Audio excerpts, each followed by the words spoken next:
barab bi ngeen xamee moon si Touba ba tax dootu leen demati feneen di jéggaan leneen agsi na fii si dëkk bu sell bi showroom Diaw Déco si Touba 28 ak le gérant Pape Abdoulaye Diaw taalibe Serigne Fallou Cheibou bi moo sagal doomu dara bis ni ki tey jàpp leen kenn dematul feneen di wuti leneen ndaxte nag ni ko Serigne Touba waxe woon si Matlabul Fawzayni lépp lu gën léppay ak si Touba Diaw Déco ma nga ca yoon wa.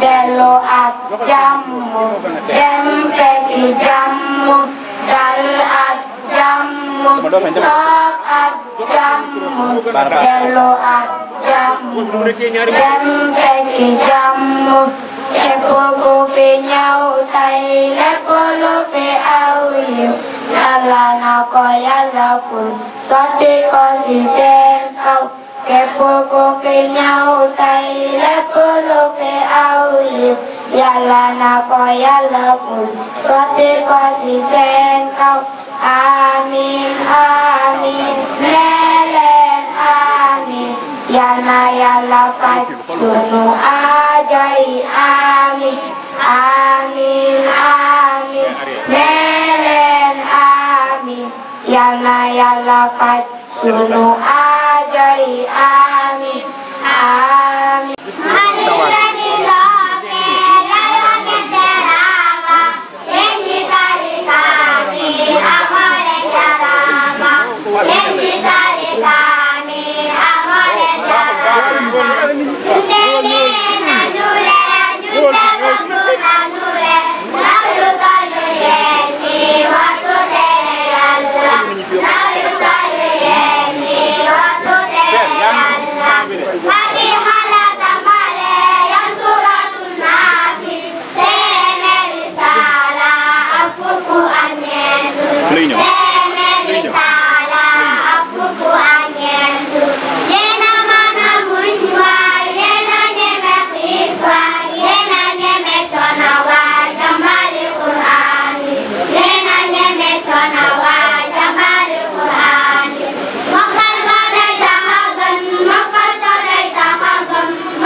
ويخشون ربهم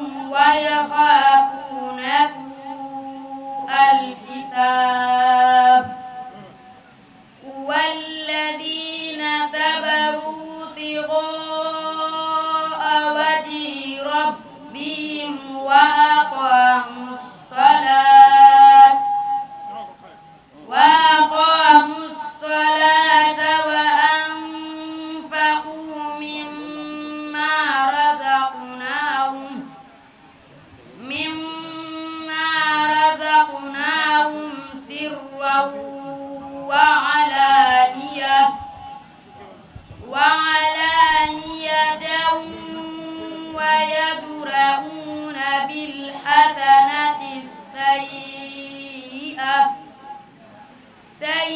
السيئة أولئك لهم عقبى الدار جنات عدن يدخلونها ومن صلح من آبائهم وأزواجهم وذرياتهم والملائكة يدخلون عليهم من كل باب سلام عليكم بما صبرتم فنعم عقبى الدار فمن ابتغى وراء ذلك فأولئك هم العادون والذين هم لأماناتهم وعهدهم راعون والذين هم على صلواتهم يحافظون أولئك هم الوارثون الذين يرثون الفردوس هم فيها خالدون ولقد خلقنا الإنسان من سلالة من طين ثم جعلناه نطفة في قرار مكين أعوذ بالله من الشيطان الرجيم لا يغرنك تقلب الذين كفروا في البلاد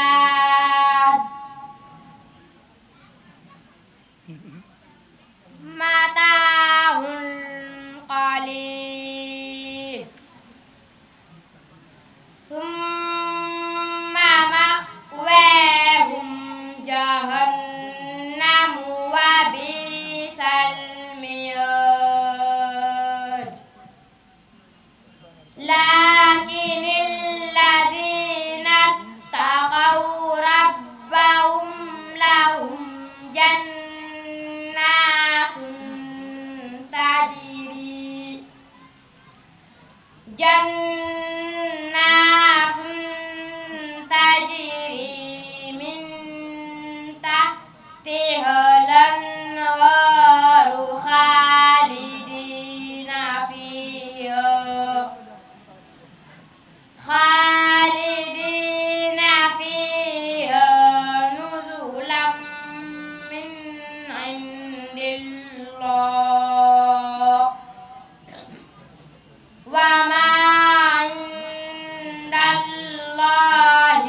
ayca bismillah. kan mooy Cheikh Ahmadou Bamba Mbacké. moom mooy Ahmadou doomi Muhammadu ibnu Habibillahi al-Bakiyu. nan la meloon bi mu tolloo si sàkku xam-xam. moom de bokkoon na si ñi gën a jàmbaare si ak maasam. nan la doon sàkkoo xam-xam. nekkoon na ku farlu lool ci sàkku xam-xam ak jaamu yàlla. waaye tamit da doon sax ci biir këram. daawul jaxasoog nit ñi lu bari. waaye tamit ku taxoo woon dina far la. te daan gaaw a mokkal ak bindam. lan moo ëpp solo si lim daan sànq ay waxtoom. ku farlu woon la si jaamu yàlla. te daan liir lu bari ay téere yuy wax si wàllu diine. ndax ca yooye jamono gastu yomboon na. déedéet jamono ndax si ay téere diine la amoon. déedéet daana gastu ci langue arab ak ci ay teggin. waaye tamit daana xalaat lu bari ci ay masala yu jëm si wàllu pas-pas. lan la mujjee ci gastu boobu ci mbooleem xam-xam yi. yàlla dimbali na ko mu am si ndam lu kawe lu leer. ndax ca yooyu jamono gastu yomboon na. déedéet jamono yooyu téere jafe woon na lool. waaye tamit bind jafe woon na lool. kon nan la daan def bay gastu xam-xam yooyu. wax nañu ne daana bind ay téere si loxoom ak ay kaamin di ko weccoo ak yeneeni téere di ko jox waajuram di sëriñam. yal na leen yàlla gërëm ñoom ñaar. ana si yan borom xam-xam la doon jàngee. bokk na si ñi ko doon jàngal waajuram Mamor Anta Sali ak Muhammadu ibnu Muhammadul Karimu min bani Daymaana ak Alxoodima Jaxate Kala. ku nekk si ñii ak xeetu xam-xam ba mu ko jàngal. waaye nan la mujjee ak borom xam-xam yi. mujj na kii ñuy wax Cheikh Ahmadou Bamba Mbacké raw leen si mbooleem fànni xam-xam yi. zahiran si lu feeñ wa baatinan ak si lu nëbb. jërëjëf Serigne Touba. kenn du Serigne Touba suñu yaakaar ko yëg ëllëg. kon ñun ndaw ñi nañu roy si suñ maam Cheikh Ahmadou Bamba Mbacké. nañ jàngi alxuraan ak diine ak mbooleem fànni xam-xam. mbokki Sénégal mbokki Touba lépp lu aju si wàllu lumière électricité meuble pour seen décoration métallique lépp lu jëm si wàllu bois inox ak jaw déco fii si Touba 28 jaaxle jeex na. da ngeen bëggoon ay enseigne ngir taaral seen barabu liggéeyukaay mu doon totem branding habillage façade lettrage enseigne lumineuse yu méngoo ak jamono jaw déco fa muy tibbee foofee la ñi gën a xam ñi gën a ràññee ñi gën a bëgg lu baax dëkk yi gën a mag si àdduna wërngal këpp di jëlee kon daal mbokk yi ma ne ak si ngeen fii si Touba 28 am nañu ay lumière sur toutes les formes ay nouveautés tendance yi nga xamante ni moom la ñuy appliqué partout ci barab yi gën a mag ay luminaires suspendus luminaires plafonniers ci jaw déco ci Touba di nga fekk une large gamme de luminaires et de lampes waaye nag décoration liñ ci mën kenn mënu ko ci fii ci mim réew ay décoration yu méngoog jamono décoration intérieure ngeen am salle wala salon à manger ngeen am jàkka juma ngeen bëgg ay lustre wala lépp luy xeet décoration pour barab yooyu bu ngeen amee barabu xasida ñëw leen jaw déco décoration chambre espace bu mën a doon lépp lu jëm ci wàllu électricité am nañu les grandes marques du monde le grand Ingelec am nañu ay contact ak lépp loo xamante ni daal moom ngeen itteewu kaay nga découvrir sunu ay découpe laser jaw déco moo leen yembal machine yuy tax ngeen mën a réaliser li ngeen bëgg jaratul dem faneen sunu ay machine moo leen génnal ay design yu mucc ayib pour seen décoration bu mu mën a doon rampe escalier wala lépp luy travaux sunuy enseignes sont de qualité garantie pour une durée de 1 an si wàllub menuiserie jàppaleen mbokk yi bu ngeen bëggee dressing cuisine américaine comptoir ngeen bëgg ay logo yu mucc ayib mën ngeen woti 76 224 44 04 wala 76 726 84 84 jaw déco si Touba moo leen di gunge ci lépp luy seen travaux ànd ak personnel bu disponible accueillant xam wàllu wi ak gérant bi nga xamante ni lépp lu yokk Touba moo ko tax a jóg moom Pape Abdoulaye Diaw taalibe Serigne Fallou Cheibou mooy ñaanal ku tedd ki Serigne Mountakha Mbacké Bachir xalif général des Mourides yàgg fi lool te ànd ak wér leen ñaanal màggalu jàmm